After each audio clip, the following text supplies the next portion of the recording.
vulnérables, c'est-à-dire les piétons, des cyclistes et des motocyclistes.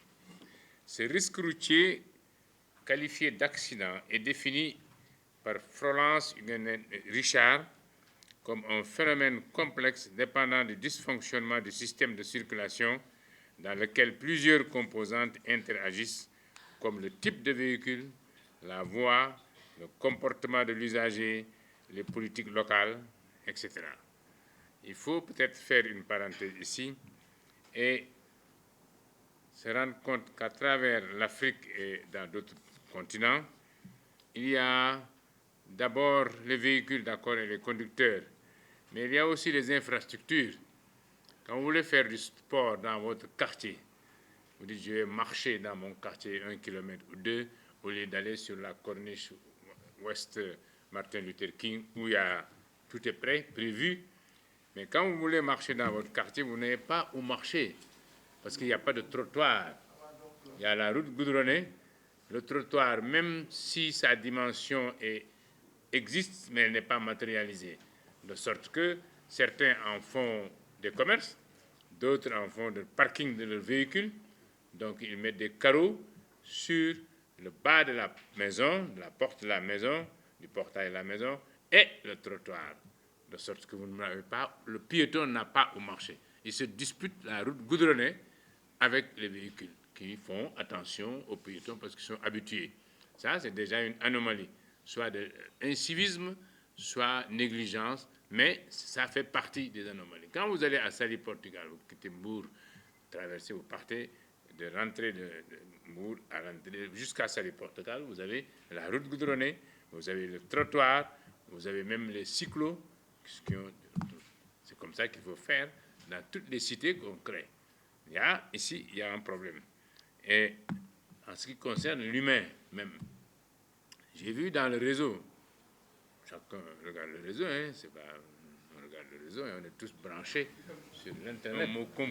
Et à la fin de l'année 2017, présenter des vœux et montrer les types d'accidents bizarres au Sénégal. Vous vous souvenez du chauffeur de taxi qui est monté sur la passerelle des piétons?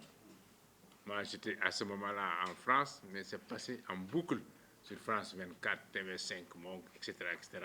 Donc, le taxi qui se retrouve sur la passerelle. On a vu ça. On a vu aussi un véhicule qui est monté sur le toit d'une maison. On a vu aussi un véhicule sur l'autoroute qui tourne, qui prend l'autre sens. On a vu un véhicule qui marche sur les chemins de fer, la voie des chemins de fer, parce qu'il n'y a personne. Tout ça, c'était des images concrètes, réelles, qu'on a montrées au public, qui sont des choses à ne pas faire, mais qui sont des exemples quand même d'indiscipline du conducteur. Il s'agit donc, mesdames, messieurs, d'un phénomène complexe qui a mené les autorités policières, police et gendarmerie, à l'intégrer au cours des dernières années parmi les priorités d'action de leur service. Seulement, de nos jours, ce risque routier n'est plus considéré comme l'apanage des autorités étatiques. En effet, la société civile et les partenaires sociaux se sont aussi progressivement investis dans ce domaine, lui donnant ainsi un caractère véritablement universel. Partners West Africa Sénégal, avec Partners Global et le FOSEC, en ont pris pleine mesure en initiant ce projet financé par le département d'État américain à travers l'INL sur le thème Roadmaps to Security in Senegal and Burkina Faso, créant ainsi une interaction dynamique entre les pouvoirs publics, le secteur privé, la société civile et les partenaires sociaux qui sont certes des acteurs différents mais complémentaires pour créer ou améliorer de façon mesurable la perception du public sur l'intégrité et l'efficacité de la police et de la gendarmerie en matière de sécurité routière. Chers participants, la route a ses règles. Je viens d'en parler. Chacun doit jouer son rôle et être attentif au mouvement des autres. Lorsque vous conduisez, votre vie est celle de ceux que vous transportez. Celle de ceux que vous croisez est entre vos mains. La sécurité routière est donc une coproduction entre les pouvoirs publics et les usagers de la route. C'est une responsabilité collective et une responsabilité individuelle de chacun au quotidien. La violence routière, qui pèse lourdement sur le système de la santé, n'est pas non plus une fatalité, car la bataille de la sécurité routière peut et doit être surmontée par l'engagement déterminé des pouvoirs publics, mais aussi par le comportement de chacun, car il s'agit de sauvegarder des vies. Mais l'insécurité routière est accentuée par toutes sortes de trafics qui touchent nos pays, malgré le travail de la police et de la gendarmerie, des eaux et forêts, de la douane, etc., à l'intérieur comme à l'extérieur de nos pays. Mais il faut le dire, ces derniers sont confrontés à des limites objectives qui sont, entre autres, les nouveaux défis sécuritaires, le développement des TIC, le terrorisme, les migrations. Durant 4 jours, vous aurez l'opportunité d'échanger sur vos expériences, de partager de bonnes pratiques et de nourrir la réflexion sur cette problématique. En conséquence, mesdames, messieurs, notre atelier, tout en poursuivant notre questionnement, devrait aider les pouvoirs publics à mettre au point des indicateurs encore capables de proposer des diagnostics et des solutions potentielles. Où intervenir? Pourquoi? Quelle amélioration notable en matière d'insécurité et de bien-être? Que pouvons-nous éventuellement améliorer ou solutionner? Les résultats de vos travaux permettront de disposer d'outils et de mettre en place des méthodologies pertinentes qui, à coup sûr, permettront aux partenaires que nous sommes d'apporter notre pierre à l'édifice. Mesdames, Messieurs, en souhaitant que vos travaux aboutissent à une réduction notable du nombre de victimes de la route, je souhaite plein succès à votre atelier et vous remercie de votre aimable attention. Atelier du comité de pilotage de Partners West Africa.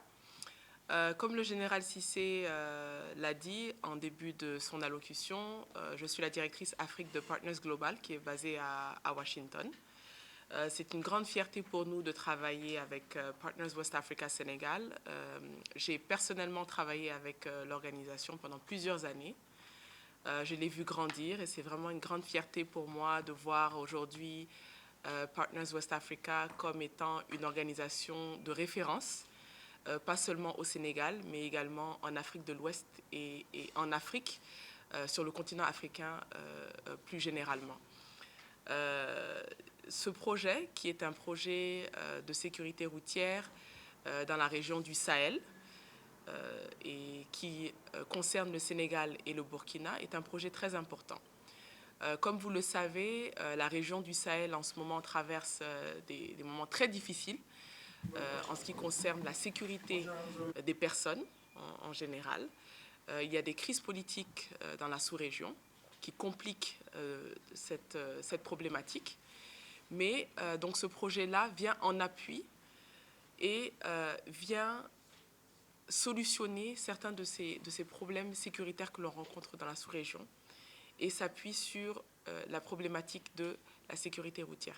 Partners West Africa Sénégal est bien positionné pour travailler sur ce projet et nous sommes ravis de vous voir tous ici réunis pour réfléchir sur cette problématique et trouver ensemble des solutions qui vont permettre à ce projet d'être plein de succès et également de servir de référence à nos bailleurs pour continuer bien sûr à nous financer, mais également pour essayer de trouver des solutions sur le long terme par rapport à la problématique sécuritaire dans le Sahel. Donc je me joins au général Cissé. C'est très difficile de prendre la parole après lui, mais je me joins à lui pour vous souhaiter la bienvenue et vous souhaiter un très bon atelier de réflexion. Merci. C'est d'administration de Partners West Africa. Madame la directrice exécutive de Partners West Africa Sénégal, Madame la directrice de Partners West Africa Washington, c'est bien ça? D'accord. Mesdames, Messieurs les membres de Partners West Africa Sénégal, Messieurs les représentants de la police, de la gendarmerie, des eaux et forêts et de la douane, Mesdames, Messieurs les représentants du ministère des Infrastructures, des Transports terrestres et du désenclavement, du ministère de l'Économie, des Finances et du Plan, des ministères de la Justice et de la Santé, Messieurs les présidents et secrétaires généraux des organisations syndicales des transports, Messieurs les consultants, je vous nomme le commissaire Dembassar, le commissaire Babacar Faye, le commissaire Gorgui Faye, avec qui nous avons réalisé beaucoup de choses dans le champ de la sécurité routière. Voilà bientôt 15 ans, je pense bien. Chers participants, chers partenaires de la presse, Madame la directrice exécutive de Partners West Africa Sénégal, je voudrais tout d'abord vous remercier pour votre invitation et de l'honneur que vous me faites pour présider cet atelier sur la sécurité routière.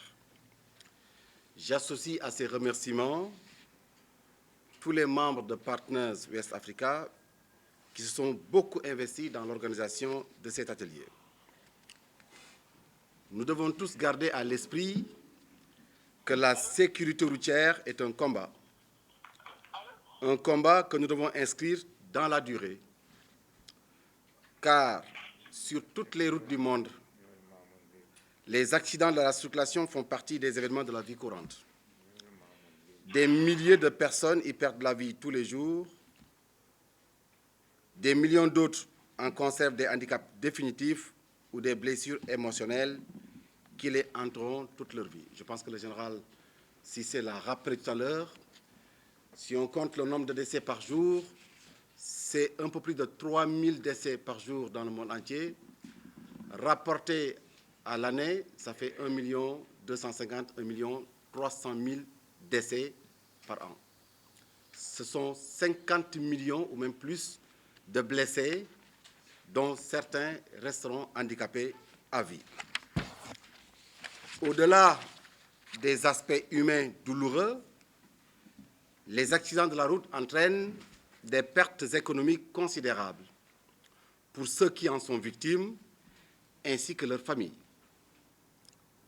En effet, ils nécessitent des traitements coûteux et entraînent une perte de productivité et de revenus pour la victime et toujours pour les membres de sa famille.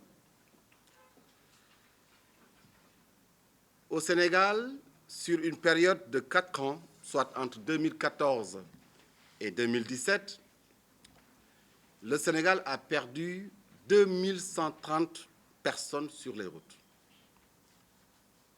ce qui fait une moyenne annuelle de 532 morts.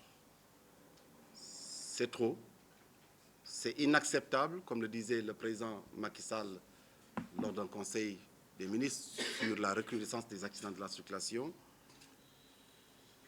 Ces résultats catastrophiques confirment, comme l'a dit tout à l'heure mon général, la nécessité pour chacun de renforcer sa vigilance pour une utilisation responsable de l'espace de circulation. Nous sommes tous concernés par ce fléau qui tue, qui blesse et qui plonge des familles entières dans le deuil. C'est pour dire que ce qui nous réunit aujourd'hui n'est pas banal. Ça a du sens sur le plan de l'action citoyenne, cela a du sens sur le plan de l'action politique, cela a du sens sur le plan de l'action sociale et cela a bien sûr du sens pour chacun d'entre nous du point de vue des consciences individuelles. Nous le savons, en matière de sécurité routière, il n'y a pas de recette miracle. Il faut avant tout du courage, il faut également de la détermination et de la vigilance de tous les instants. C'est ce que j'ai vu dans le programme des membres de Partners en parcourant l'agenda qu'ils nous ont proposé. Je leur renouvelle mes remerciements et mes félicitations. Pour terminer mon propos introductif, je ne voudrais pas manquer de penser à toutes celles et tous ceux qui ont perdu leur vie et au nom desquels nous nous battons. À toutes celles et tous ceux qui nous montrent le chemin, à toutes celles et tous ceux qui aujourd'hui nous donnent une raison supplémentaire de nous battre et à qui nous pensons profondément. Tout en souhaitant plein succès à vos travaux, je déclare ouvert cet atelier sur la sécurité routière. Je vous remercie de votre attention.